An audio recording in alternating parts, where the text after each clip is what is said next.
Deputy commissioner Lahore office میں کشمیر یکجہتی کے لیے ریلی کا انعقاد۔ ریلی میں ڈپٹی کمشنر لاہور دانش افضال سمیت تمام تحصیلوں کے اسسٹنٹ کمشنر اور ضلع انتظامیہ کے افسران نے بھی شرکت کی۔ پانچوں تحصیلوں کے تحصیلدار صاحبان اور ریونیو سٹاف کی کثیر تعداد بھی کشمیر سے یکجہتی کے لیے پرجوش اور پرعزم دکھائی دیے۔ ریلی ڈی سی آفس سے ہوتی ہوئی ناصر باغ اور ناصر باغ سے ڈی سی آفس لاہور جا کر اختتام پذیر ہوئی۔ پاکستان کشمیریوں کے شانہ بشانہ کھڑا ہے۔ صدر مملکت اور وزیر اعظم کا یوم سیاہ پر بیان۔ مقبوضہ کشمیر پر بھارت کے غاصبانہ قبضے اور انسانی حقوق کی سنگین خلاف ورزیوں کے خلاف آج پاکستان سمیت دنیا بھر میں یوم سیاہ منایا جا رہا ہے، جس پر صدر مملکت اور وزیر اعظم سمیت دیگر رہنما کشمیریوں سے پیغامات کے ذریعے اظہار یکجہتی کر رہے ہیں۔ کرکٹ کے بعد وسیم اکرم فلموں میں نام پیدا کرنے کو تیار۔ ذرائع کے مطابق سابق کرکٹر وسیم اکرم اور فواد خان جلد ہی ایک کامیڈی فلم میں ایکشن دکھاتے دکھائی دیں گے۔ سابق کپتان نے فلم ساز اور اداکار فیصل قریشی کی comedy film money back guarantee sign کر لی۔ فلم میں فواد خان سمیت دیگر بڑی کاسٹ بھی ایکشن میں دکھائی دے گی۔ معروف نعت خواہ یوسف میمن طویل علالت کے بعد انتقال کر گئے۔ نعت خواہ یوسف میمن کے بیٹے نے بتایا کہ والد طویل عرصے سے سانس کی تکلیف کے باعث نجی ہسپتال میں زیر علاج تھے۔ طبیعت زیادہ خراب ہونے کے باعث وہ انتقال کر گئے۔ نعت خواہ نے 2 بیٹے، 1 بیٹی اور بیوہ کو سوگواروں میں چھوڑا ہے۔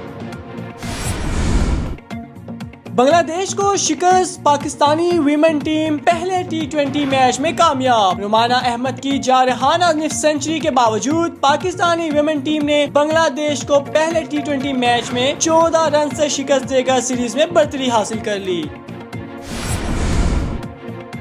خاتون کھلاڑی کا اسکارف ٹھیک کرنے میں تعاون پر مخالف ٹیم کی تعریف۔ غیر ملکی میڈیا کے مطابق اردن میں 2 مقامی خواتین فٹ بال کلبوں کے درمیان میچ کھیلا جا رہا تھا کہ اس دوران ایک خاتون کھلاڑی کا اسکارف پھسل کر نیچے آنے لگا تو وہ رک کر بیٹھ گئی تاکہ اپنا اسکارف ٹھیک کر سکے۔ اس دوران قریب موجود مخالف ٹیم کے کھلاڑیوں نے اس کے گرد گھیرا بنا لیا۔ اس دوران 30 سیکنڈ تک میچ رکا رہا۔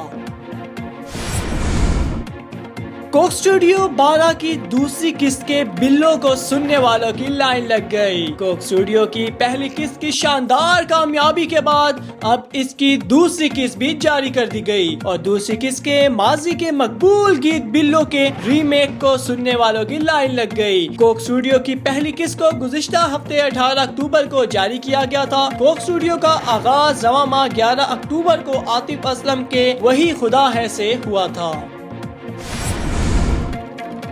ٹک ٹاک سٹار حریم شاہ کے بعد ایک اور نوجوان دفتر خارجہ میں کیا کر رہا ہے؟ احمد نامی نوجوان نے ویڈیو ٹک ٹاک ایپ پر شیئر کی تھی جس میں انہیں دفتر خارجہ میں غیر ملکی مہمانوں سے ملاقات کی جگہ پر بیٹھے ہوئے دیکھا گیا۔ اس ویڈیو میں نوجوان احمد دفتر خارجہ کی لابی میں نظر آئے جہاں مختلف ممالک کے جھنڈے موجود ہیں۔ فیشن ویک میں مرد ماڈل کی جانب سے خاتون کے جوتے اٹھا کر واک کرنے کی تعریفیں۔ فیشن پاکستان ویک میں ایک برانڈ کی تشہیر کے دوران ایک ویڈیو اس وقت وائرل ہوئی جب ماڈل کیشا صدیقی کی اچانک ریمپ پر سینڈل ٹوٹ گئی۔ جس وقت کیشا صدیقی کی سینڈل ٹوٹی اس وقت ماڈل سبحان اوان نے سینڈل کو ٹھیک کرنے کی کوشش کی اور بعد ازاں ان کے دونوں سینڈل ہاتھ میں لے کر کیٹ واک کرنے لگ گئے۔ اگر آپ نے ابھی تک ہمارا چینل سبسکرائب نہیں کیا تو ابھی سبسکرائب کریں اور بیل آئیکن کو کلک کر کے ہماری لیٹسٹ ویڈیوز کے بارے میں اپڈیٹ جانیں۔